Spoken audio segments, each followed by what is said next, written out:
আজকে রান্না করব আমি ঝিঙে দিয়ে মুসুর ডাল। আর এই রান্নাটা কিন্তু খেতে ভীষণ ভালো লাগে। এইভাবে যদি ডাল বানানো যায় তাহলে ভাতের সাথে আর একটা কোনো ভাজা থাকলেই হলো, ব্যাস ওই দিয়েই ভাত খাওয়া হয়ে যাবে। তা আমি এই ঝিঙে দিয়ে ডাল কিভাবে বানালাম চলুন দেখতে থাকুন। আর ঝিঙে তো আমাদের শরীরের জন্য ভীষণভাবে উপকারী। আর এই গরমের মধ্যে ঝিঙে খাওয়া ভীষণ ভালো, কারণ ঝিঙে আমাদের শরীরকে ঠান্ডা করে। তাই আমি ফ্রিজের মধ্যে পড়েছিল ঝিঙেগুলো, শুকোচ্ছিল, তাই আমি ভাবলাম কী করা যায়। তো আমি ওই জন্য এই ঝিঙেগুলো দিয়ে ডাল বানিয়ে নিলাম। আর এখানে আমি ডালের জন্য নিয়েছি মুসুর ডাল, আপনারা চাইলে মুগ ডালও করতে পারেন বা দু রকম ডাল মিশিয়েও করতে পারেন। তো আমি এখানে মুসুর ডাল দিয়েই করছি। আর ডালটা আমি ভালো করে 2 থেকে 3 বার জল দিয়ে ভালো করে ধুয়ে পরিষ্কার করে নিয়েছি, না তো ডালের মধ্যে অনেক নোংরা থাকে। আর এদিকে আগের থেকে আমি কড়াইতে জল গরম হতে দিয়ে দিয়েছিলাম, এবার ওর মধ্যে দিয়ে দিলাম ঝিঙেগুলো। আর ঝিঙেগুলো দিয়ে দিলাম ডালটাও। আর ডালটা দিয়ে দিলাম পরিমাণ মতো হলুদ আর নুন। এবার নুন আর হলুদটা দিয়ে একটু নেড়ে নিয়ে ঢাকা দিয়ে আমি এটা সেদ্ধ হতে দিয়ে দিলাম।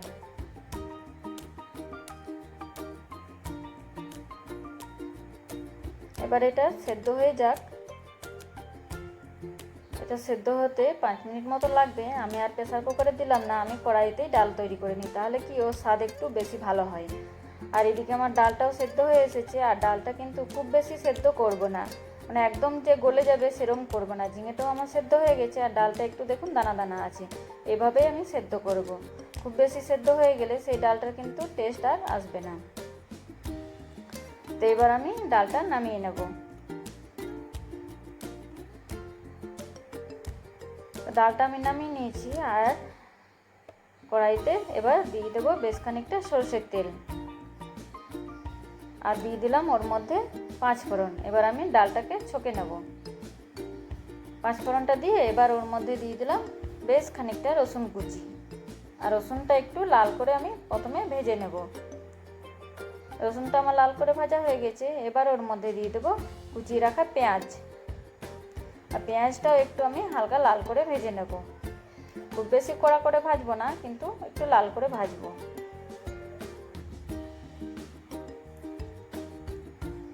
এবার পেঁয়াজটাও আমার বেশ ভালো ভাজা হয়ে গেছে। এবার ওর মধ্যে দিয়ে দেবো সেদ্ধ করে রাখা ডালটা। আর ডালটা দিয়ে একটু নেড়ে চেড়ে আমি ফুটিয়ে নেব 1 থেকে 2 মিনিটের জন্য। তো ডালটা আমার ফুটে এসেছে। এবার ওর মধ্যে দিয়ে দিলাম একটু ভাজা মশলার গুঁড়ো। আর এই ভাজা মশলার গুঁড়োটা দিলে কিন্তু ডালটার দারুণ একটা সেন্ট ওঠে। আর এই ভাজা মশলার গুঁড়োটার মধ্যে ছিল জিরে, ধনে আর শুকনো লঙ্কা, একটু শুকনো খোলায় ভেজে আমি গুঁড়ো করে নিয়েছিলাম, আর সেটাই দিলাম। তো আমার হয়ে গেছে এদিকে ডাল। আর আমার এই ডালের রেসিপি কেমন লাগলো আপনাদের অবশ্যই জানাবেন। আর যদি ভালো লেগে থাকে তাহলে একটা লাইক করবেন আর কমেন্ট করবেন, আর বন্ধুদের সাথে শেয়ারও করে দেবেন। আশা করি আপনাদের আরও নতুন নতুন রেসিপি দেওয়ার চেষ্টা করব। তো ততদিনে আপনারা আমার চ্যানেলটাকে ফলো করে রাখুন। আর আজকের মতো এখানে আমি ভিডিওটা শেষ করলাম।